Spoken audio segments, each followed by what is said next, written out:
Good morning, students. Welcome to online classes provided by MDN Public School class.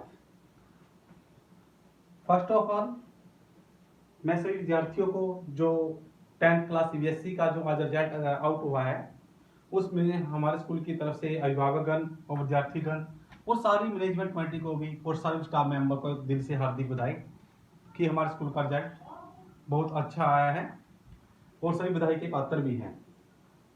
खासतौर पर वो विद्यार्थियों ने बहुत मेहनत भी की है। जैसा कि आपको पता है कि प्लस टू क्लास हिस्ट्री का लेसन विद्रोही और राज वेरी इंपॉर्टेंट लेसन है। ये कौन सी क्लास का है बेटा? क्लास विद्रोही और राज चला हुआ है। आज हम इसमें पढ़ेंगे पार्ट टू। हमने पार्ट 1 में पढ़ा था कि 1857 को क्या क्या नाम दिया गया है। There are the many different names of the 1857। किसी ने कहा इसको वैन पेपल रेवल, और किसी ने कहा प्रथम स्वतंत्रता युद्ध, और किसी ने कहा कि जब जनता बगावत करती है, और किसी ने कहा प्रथम स्वतंत्रता संग्राम की संज्ञा दी। तो there are the important lesson of this history. और सभी विद्यार्थी ध्यान भी रखें, जैसे कि पता लगा है कि 8th क्लास एचबीएससी बोर्ड का होने वाला है, तो 8th क्लास में भी ये चैप्टर सेम है और बीए में भी सेम और प्लस 2 क्लास में भी सेम है। और जिन क्लासों में ये क्वेश्चन सिलेबस है मैथ आता है बेटा, सॉरी, तो इसमें से एक नए क्वेश्चन 2 क्वेश्चन मैथ में पूछे जाते हैं। मैथ में पूछा जाता है कि 1857 के जो केंद्र रहे हैं वो कौन कौन से रहे हैं। तो आज हम बात करेंगे बेटा 1857 के विद्रोह और राज के बारे में। सबसे पहले क्या था? 1857 के विद्रोह। आपको पता है 1857 के विद्रोह से पहले मैं आपको बात बता दूं, आप लोगों ने सुना है कि हमें आजादी 100 वर्ष पहले मिल जाती। हम कहते हैं कि मिल जाती, लेकिन किसी को नहीं पता क्यों मिल जाती। जब 1757 का युद्ध हुआ, किसका? 1757। थोड़ा सा ये सीरियस करना पड़ेगा, लेसन का नाम है। कब हुआ बेटा? जब 1757 का युद्ध हुआ। 1757 में किसका युद्ध हुआ? Any students you can tell me? No. 1757 में बेटा जब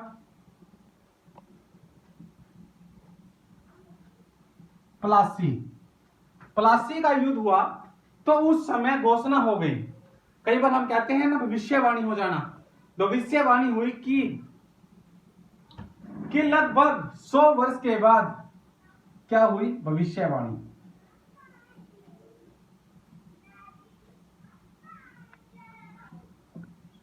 भविष्यवाणी हुई कि 100 वर्ष के बाद भारत एक अपना स्वतंत्र राज्य होगा।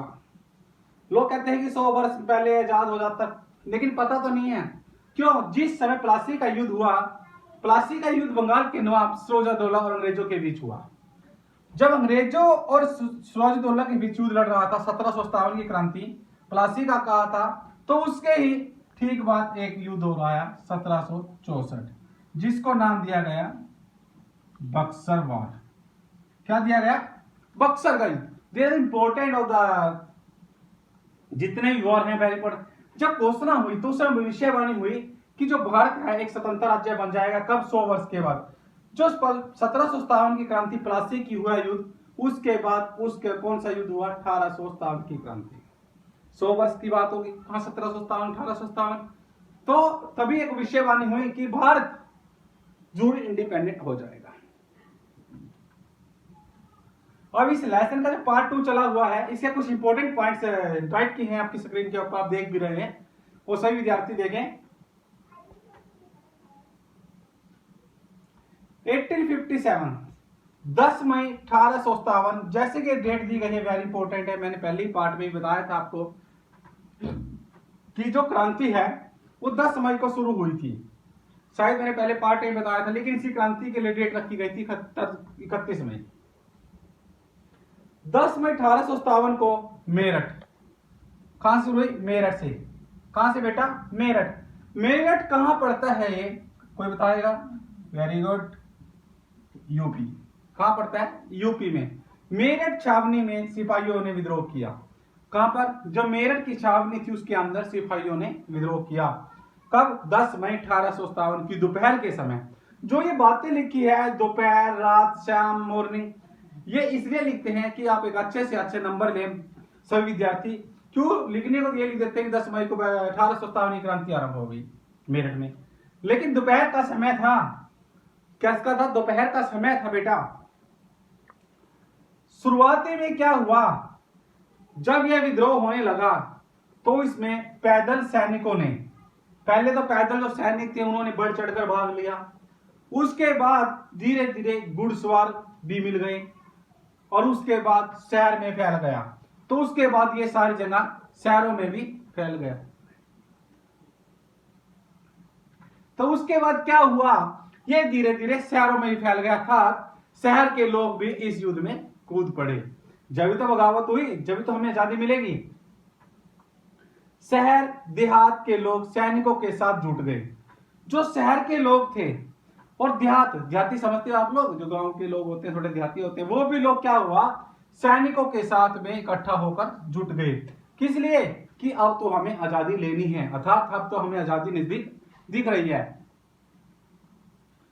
सिपाहियों ने शस्त्रागार क्या होता है? जहां पर गोला बारूद रखा जाता है उसको शस्त्रागार कहा जाता है। क्या कहा जाता है बेटा? जिसमें गोला बारूद बंदूकें। सिपाहियों ने शस्त्रागार पर कब्जा कर लिया, अर्थात उनका हथियार गोला बारूद भी छीन लिया गया। जो सैनिक थे और सिपाही थे उन्होंने क्या किया, जो उसका शस्त्रागार था, जो उनका शस्त्रागार था उस पर भी कब्जा कर लिया गया। जो उसके हथियार गोला बारूद उन सबको भी छीन लिया गया। अंग्रेजों को निशाना बनाया। अंग्रेजों को क्यों निशाना बनाया? क्योंकि उनके बंगले फूंक दिए गए, दफ्तर, जेल, अदालत, डाकखाने, सरकारी खजाने, टेलीग्राफ लाइन काटी गई। जितने भी जगह थी अंग्रेजों की उन सबको क्या कर दिया, निशाना बना दिया। सबसे पहले उन्होंने किसको निशाना बनाया? जो अंग्रेज जिसमें रहते थे, उनके बड़े बड़े बंगले थे, उसको फूका। और दफ्तर, जेल, अदालत और डाकखाने, जो सरकारी खजाने थे और टेलीग्राफ लाइन थी, सबको जला दिया और सबको फूक दिया। 10 मई के बाद बात आती है बेटा 11 मई की। बड़ा इंपॉर्टेंट टॉपिक चला हुआ है। कोई 10 मई को जब क्रांति मेरठ में थी तो 11 मई को लाल किले से सिपाहियों का जत्था पहुंच गया। आएगा या नहीं आता? जब 11 मई को क्या हुआ, मैंने पहली वीडियो में भी बताया था, पार्ट 1। 11 मई की सुबह सिपाहियों का जत्था लाल किले पहुंच गया। लाल किला कहां पर है? बहुत जगह है। दिल्ली लाल किले की बात कर रहा है ये। और उस समय सुबह का समय था शायद 6:50 AM का। इसने नहीं लिखा, बुक वालों ने, हम लिख देते हैं। 6:15 AM का समय था जब पूरा का पूरा जत्था कहां पहुंच गया? लाल किले पर पहुंच गया। जब वो जत्था लाल किले पर पहुंच गया तो उस समय दिल्ली का नेतृत्व किसने किया? बहादुर शाह जफर ने। दिल्ली का सम्राट कौन था? बहादुर शाह जफर। अंतिम मुगल शासक बहादुर शाह जफर से अपनी समस्या बताई और उन्होंने क्या किया, जब सिपाही दिल्ली के लाल किले पर पहुंच गए तो वहां बहादुर शाह जफर जी मिले और उन्होंने बहादुर शाह जफर से अपनी समस्या बताई, जो अंतिम मुगल शासक भी कहलाता है। 1 नंबर का क्वेश्चन पूछा जाता है कि अंतिम मुगल शासक का क्या नाम था? क्या था बेटा? बहादुर शाह जफर। कहने का मीन समझ गए। जब जिस समय सिपाही कहां पहुंचे? दिल्ली लाल किले पर पहुंचे तो वहां पर बहादुर शाह जफर मिले उनको। उन्होंने क्या किया बेटा? बहादुर शाह जफर को सारी समस्या बता दी भी ये हो रहा है। तो समस्या क्या क्या थी उन्होंने बताया। सबसे मेन समस्या, प्रॉब्लम क्या थी कि सूअर और गाय की चर्बी से बने कारतूस को मुंह से खींचना। अर्थात उन्होंने क्या बताया, सबसे main reason is this the war कि 1857 war is the being to be time will be started. समय से पहले भी स्टार्ट हो गया, तो इसमें भी यही कारण था कि सूअर और गाय की चर्बी से बने कारतूस को मुंह से खींचना पड़ता था, और वो जो कि हमारे धर्म के खिलाफ था, क्योंकि हिंदू लोग गाय की पूजा करते हैं और मुसलमान लोग सूअर को देवता मानते हैं। अब बात आ गई भाई, यह भी बताया अंग्रेजों को मार कर आए हैं और उन्होंने क्या कहा, सारी की सारी बातें बताई कि तो अंग्रेजों को भी मार कर आए हैं। बहादुर शाह ने मंजूरी दी, इसके बाद आंदोलन को बल मिला। उसके बाद क्या हुआ, जब बहादुर शाह जफर को सारी समस्या बता दी तो बहादुर शाह जफर ने भी उनको मंजूरी दे दी कि मैं भी आप लोगों के साथ हूं। तो आंदोलन को क्या हो गया, और भी बल मिल गया। 1857 के विद्रोह के दौरान संचार के माध्यम, ये आपकी बुक में भी है, सिलेबस में भी सारे क्वेश्चन आते हैं, बड़ा इंपॉर्टेंट टॉपिक है। जो 1857 के विद्रोह के दौरान जो संचार के माध्यम थे अर्थात संचार के साधन थे, वो कैसे कैसे थे। विद्रोह बहुत व्यवस्थित और समन्वित ढंग से हुआ था। जो विद्रोह था पहले तो उसके लिए व्यवस्था बनाई गई और उसको देखा गया और उसको समन्वित इसलिए किया गया कि हमने ये युद्ध जीतना है। तो उसके लिए उन्होंने क्या किया, बहुत सारे ढंग भी बनाए। भी क्या क्या हुआ, कैसे हुआ, अलग अलग जगह पर हुआ विद्रोह, लेकिन फिर भी इसके डर्रे में समानता के पीछे कहीं ना कहीं अच्छी योजना और समन्वय था। उन्होंने क्या कहा, जब यह विद्रोह अलग अलग जगह पर तो हुआ, लेकिन परंतु इसकी समानता के पीछे कहीं ना कहीं कुछ योजनाएं भी थी और कुछ समन्वय था। समन्वय समझते हैं बेटा, तालमेल भी था।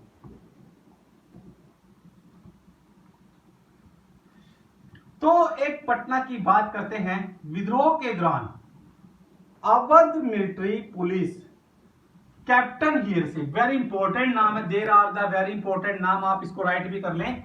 कभी ये सोचे कि नहीं वेरी इंपॉर्टेंट नाम है, क्वेश्चन के अंदर जो बातें आपको स्क्रीन के ऊपर लिखाई जाती हैं आप उसको नोट करें। इनमें से कुछ बातें आपकी पुस्तक में भी नहीं मिलेंगी, लेकिन जिस समय आप एग्जाम देते हैं आप इन सबको नोट करके लिखें कि जिससे कि एक अच्छे से अच्छा स्कोर टू गेट कर सकें।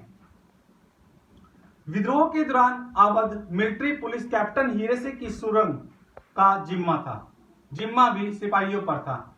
जो अवध के मिलिट्री थे के पुलिस के कैप्टन थे हीरे सिंह की जो सुरंग थी उसका जिम्मा भी किसको दिया था, सिपाहियों पर ही था।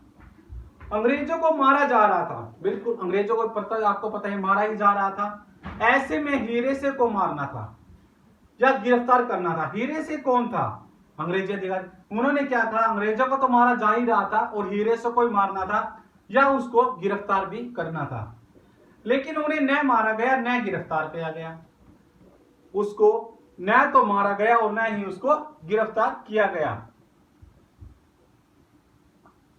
मसले को हल करने के लिए, जो मसले थे उनको हल करने के लिए देसी अफसरों की एक पंचायत बुलाई गई। पंचायत समझते हैं जैसे गांव में पंचायत बुला लेते हैं, उनमें जो देसी लोग थे, देसी अफसर थे, छोटे मोटे जो भी थे उस समय में, उन सबको बुला लिया गया। किस लिए बुलाया कि जो ये मसले हैं भी इनको हल किया जाए कि क्रांति भी युद्ध ना हो या कोई आपस में जो समस्या है उसको सुलझा लिया जाए। उसके लिए क्या किया, जगह जगह जाकर पंचायत को इकट्ठी करनी आरंभ कर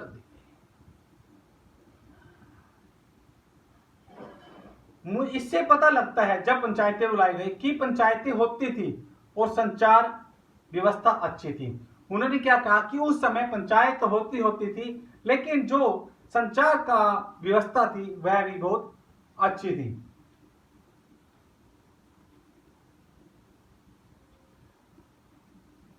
अब बात करते हैं, सैनिक लाइन में रहते थे। सैनिक लाइन में रहते थे, लाइन का अर्थ कोई यानी स्टूडेंट्स बताएगा? Yes tell me. नो बेटा, समझदारी से बात, लाइन पंक्ति नहीं होती इसमें। सैनिक लाइन का मतलब होता है बेटा जैसे सिविल लाइन, पुलिस चौकी, सिविल लाइन को कहते हैं ना, हम उनकी बात करते हैं, ना कि आप लोग जो पंक्तियों में बैठते हैं वो लाइन है। ये समझ गए, सिविल लाइन है उनको बोला जाता है। सैनिक लाइन में रहते थे, ज्यादातर एक जैसी जातियों से थे। मतलब जो सैनिक लाइनों में रहते थे, एक समूह में रहते थे और एक लाइन में रहते, सिविल लाइन है जैसे, तो वो क्या थे, ज्यादा से ज्यादा उनकी संख्या एक जैसी जातियों में से अधिक थे। अर्थात कहने का तात्पर्य क्या है बेटा कि एक जाति के लोग ज्यादा रहते थे सैनिक। अब बात आती है कि जब 1857 की क्रांति हुई तो उसके मुख्य केंद्र में किस किस ने उसका नेतृत्व किया। एक क्वेश्चन पूछा जाता है कि कानपुर में कौन था, दिल्ली में कौन था, झांसी में कौन था, लखनऊ में कौन था। ये बहुत सारी बातें देखने को मिलती हैं। जैसे कि कानपुर में कौन थे, बाजीराव द्वितीय। कौन थे, बाजीराव द्वितीय की बात करते हैं। और उसका नेत्राधिकारी कौन था, नाना साहब। नाना साहब क्यों खिलाफ हो गया था, नाना साहब भी क्रांति के अंदर क्यों शामिल हो गया। एनी स्टूडेंट्स टेल मी, कोई है बच्चा बताएगा। क्योंकि जो उसकी वार्षिक पेंशन थी वो बंद कर दी गई थी। जो उसकी पेंशन थी वो उसकी बंद कर दी गई थी। अगर कोई किसी के पैसे बंद कर देगा उसे गुस्सा आएगा, आएगा क्या नहीं आएगा। ये अपने माता पिता हैं, बुजुर्ग हैं आप लोगों के, हमारे, वो बुढ़ापा पेंशन लेते हैं। अगर सबकी बंद कर देंगे गुस्सा नहीं आएगा, वो क्रांति करेंगे। तो वही कारण बना कि 1857 में भी कानपुर के में बाजीराव द्वितीय का जो उत्तराधिकारी था नाना साहब, उनकी भी पेंशन बंद कर दी गई थी। झांसी की बात करते हैं। झांसी में नेतृत्व किया लक्ष्मीबाई ने। लक्ष्मीबाई से तो आप अच्छी तरह परिचित हो गए। झांसी की रानी कहा जाता है, लक्ष्मीबाई को कहा जाता है ना। क्या था इसके ऊपर बात, झांसी की रानी। झांसी की रानी इस रण में क्यों कूद पड़ी, क्योंकि उसको आज्ञा नहीं मिली कि उसके गोद लिए हुए पुत्र को, दत्तक पुत्र को राजगद्दी पर बिठाया जाए। कब, जब उसकी पति की मृत्यु हो गई। भी पति की मृत्यु के बाद उसके गोद लिए हुए पुत्र को राजगद्दी पर बिठाया जाए, परंतु ऐसा नहीं हुआ, तो इसलिए वह भी खिलाफ हो गई। अब बात करते हैं आरा। देखो बिल्कुल आरा शब्द एक अलग है। कहाँ है बेटा ये आरा, बिहार में। ध्यान रखें, हम बिहार पढ़ लेते हैं लेकिन आरा शब्द नहीं पढ़ते। +2 क्लास के लिए इसी कारण सब कुछ लिखना पड़ता है बेटा। क्या है, आरा बिहार में है। बिहार का नेतृत्व कौन कर रहे थे, कुंवर सिंह। कौन कर रहे थे, कुंवर सिंह का नेतृत्व बिहार में नेतृत्व कुंवर सिंह कर रहे थे। आवध में कौन कर रहे थे, आवध के नवाब थे वाजिद अली शाह। कौन थे बेटा, वाजिद अली शाह। आवध के नवाब कौन थे, वाजिद अली शाह। जैसे कि आपको पता है कि पार्ट 2 चला हुआ है हमारा +2 हिस्ट्री का लेसन है आपका, विद्रोही और राज। जैसा कि हमने पढ़ा है आज इसका पार्ट 2 कि 1857 के विद्रोह के पार्ट 2 में सभी विद्यार्थी और अध्यापक ये तो बता देते हैं कि हमें 100 वर्ष पहले आजादी मिल जाती, परंतु ये नहीं पता क्यों मिल जाती।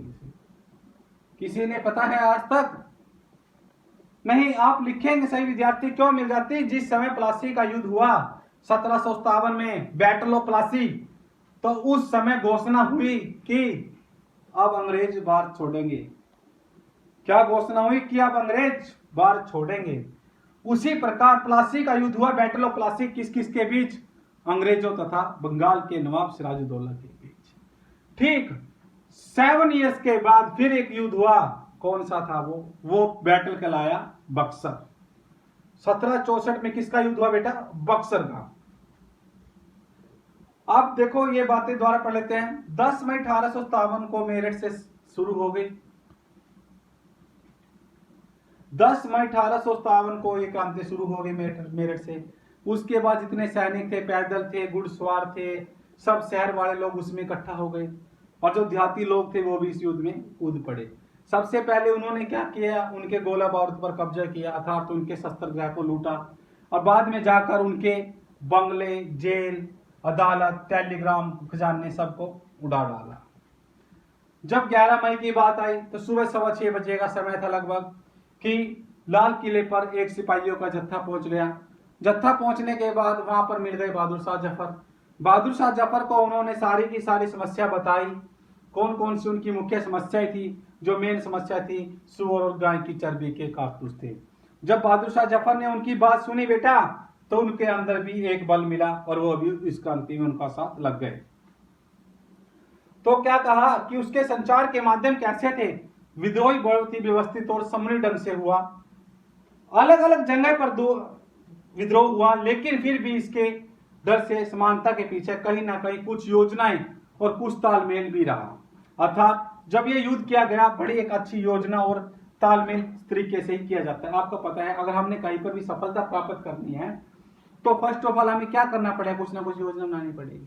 विदाउट योजना तो आप फेल हो जाएंगे। Not a success in life without योजना, तालमेल के बिना। तो एक पटना विद्रोह के दौरान Awadh military police captain Hearsey की सुरंग का सारा जिम्मेदारी भी किस पर थी, सिपाहियों पर थी। अंग्रेजों को मारा जा रहा था और इसमें हेरेसे को मारना था या उसको गिरफ्तार करना था, परंतु ना तो उसको मारा गया और ना ही उसको गिरफ्तार किया गया, बल्कि मसले को हल करने के लिए पंचायतों का इकट्ठा किया गया। जैसे कि गांव में भी पंचायतें इकट्ठी की जाती हैं। इससे पता लगता है कि पंचायतें तो होती थी, और क्योंकि वहां पर जो संचार का तरीका था वो बढ़िया अच्छे ढंग से था। और सैनिक लाइन में रहते थे, सिविल लाइन में रहते थे, लेकिन जहां पर सैनिक रहते थे लाइनों में, वहां ज्यादातर एक ही जाति के अधिक सैनिक रहते थे। उसके बाद पढ़ा हमने कि किसने कहां पर नेतृत्व किया। कानपुर ने बाजीराव द्वितीय के उत्तराधिकारी नाना साहब थे, झांसी में झांसी की रानी लक्ष्मीबाई, आरा में बिहार में कुंवर सिंह थे, और अवध के नवाब वाजिद अली साहब थे। Thank you, have a good day, stay home, stay safe. सभी विद्यार्थियों को फिर बता रहे हैं, आपको प्रीवियस वीडियो का लिंक इसके डिस्क्रिप्शन में दिया जाता है, क्योंकि जो हिस्ट्री का पार्ट 2 पढ़ाया है ये आज लगभग 4 डे के बाद इसका नंबर आया है। पहले 2-3 दिन लगातार पब्लिकेट का नोट्स दिए गए थे, तो सभी विद्यार्थी ध्यान रखें कि इसके डिस्क्रिप्शन इसका पहला पार्ट उठाएं, उससे भी आपको बहुत कुछ सीखने को मिलेगा। और अपने शरीर का और स्वास्थ्य का ध्यान रखें। Thank you, have a good day.